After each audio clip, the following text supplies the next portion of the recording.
সমঝোতার ভিত্তিতে চাঁদা, রোগীর পেছনে ডাক্তার ঘোরা, শিক্ষামন্ত্রীর হুমকি, রাতে বাইরে ঘুরলে পুলিশের জিজ্ঞাসা, প্রধানমন্ত্রী শনিবারের অফিস করা কিংবা প্রোটোকলে গাড়ির সংখ্যা কমিয়ে দীর্ঘ সময় জ্যামে বসে থাকা, সব মিলিয়ে কেমন কাটলো নতুন সরকারের প্রথম সপ্তাহ? প্রথমে আসি নতুন প্রধানমন্ত্রী তারেক রহমান প্রসঙ্গে। অনেকেই তার জ্যামে বসে থাকার দৃশ্য সামাজিক যোগাযোগ মাধ্যমে শেয়ার করে প্রশংসা করছেন। কিন্তু এটা কি আসলে কোনো ভালো উদ্যোগ? জনগণ না খেয়ে থাকলে প্রধানমন্ত্রীও না খেয়ে থাকবেন, জনগণ জ্যামে বসে থাকলে প্রধানমন্ত্রীও জ্যামে বসে থাকবেন। এটা কি কোনো স্থায়ী সমাধান?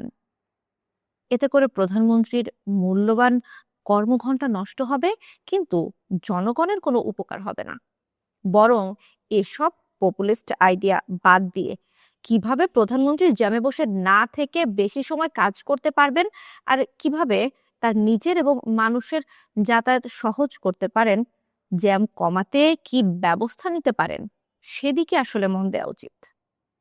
প্রধানমন্ত্রী জনগণের কাছাকাছি থাকতে গিয়ে যাতে কোনো নিরাপত্তা হুমকিতে না পড়েন, সেটাকেও আসলে মাথায় রাখা উচিত। অতি প্রত্যাশার চাপ মানুষের কাল হয়ে দাঁড়ায়, তার প্রমাণ শিক্ষামন্ত্রী এহসানুল হক মিলন। শপথ নেওয়ার পর থেকে তিনি বলেছিলেন যে চমক দেখাবেন, কিন্তু শিক্ষামন্ত্রীর কাছ থেকে কোনো চমক আসলে মানুষ দেখতে চায় না, একটা মানসম্মত শিক্ষা ব্যবস্থা চায়। কিন্তু শিক্ষামন্ত্রী কখনো শিক্ষকদের ধমক দিচ্ছেন, তো কখনো রাতের তল্লাশির হুমকি দিচ্ছেন, আর হুমকির পর ডাকসুর সর্বমিত্র চাকমা কিংবা এবি জুবায়েরের মতো ডিসি মাসুদ মোরাল পুলিশিং শুরু করেছে। সার্চ করে যার কাছে নেশাদ্রব্য পায়নি তাকে বিনা কারণে মেরেছে, যে ছেলেটা দাঁড়িয়ে শুটিং দেখছিল তাকে থাপ্পড় মেরেছে। এসব বড় ধরনের অশনি সংকেত। ছাত্রদের গায়ে অহেতুক হাত তোলা, এটা মাদক বিরোধী অভিযান না, এটা ফ্যাসিস্টদের প্রথম সিঁড়িতে পা রাখা। বিএনপি সরকার যদি এই অন্যায়ে পুলিশকে প্রশ্রয় দেয়, তাহলে কি এই পুলিশ বিএনপিকে আরেক আওয়ামী লীগে তৈরি করে তুলবে না? প্রধানমন্ত্রীর জ্যামে থাকা, বন্ধের দিনে অফিস করা সহ সব পরিশ্রম তখন ম্লান হয়ে যাবে না? বাংলাদেশের স্বাস্থ্য ব্যবস্থা খুবই শোচনীয়। বহু বহু মানুষ বিনা চিকিৎসায় মারা যান। সেখানে স্বাস্থ্যমন্ত্রী বলছেন মানুষকে ডাক্তারের পেছনে ঘুরতে হবে না, ডাক্তারই মানুষের পেছনে ঘুরবে। দেশে কি পরিমাণ রোগী আর কি পরিমাণ ডাক্তার আছে, সেই তথ্য জানা থাকলে কেউ এমন প্রলাপ করতে পারে? এই ডাক্তার রোগীর পেছনে বা সামনে ঘুরুক, মানুষ এসব চায় না। মানুষ চায় ন্যূনতম চিকিৎসা, সেটা নিশ্চিত করুন।